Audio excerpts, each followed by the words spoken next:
சகசரநாமத்தில் 377வது நாமாவளி தேவஹா அப்படின்ற நாமாவளி.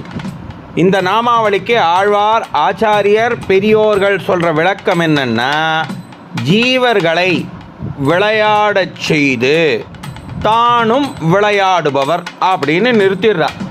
போன நாமாவளிக்கு தான் சொன்னேன், ஜீவர்கள் பெருமாளை சர்வசதா காலமும் பிரார்த்தனை பண்ணிட்டு எனக்கு இதை நிறைவேற்றி கொடு, நான் இப்படி பண்ணணும், நான் பக்தர்களை வழி நடத்தி கொண்டு வரேன் இப்படின்னு சொல்கிறவர்களை தான் ஜீவர்கள் அப்படின்னு சொல்கிறா.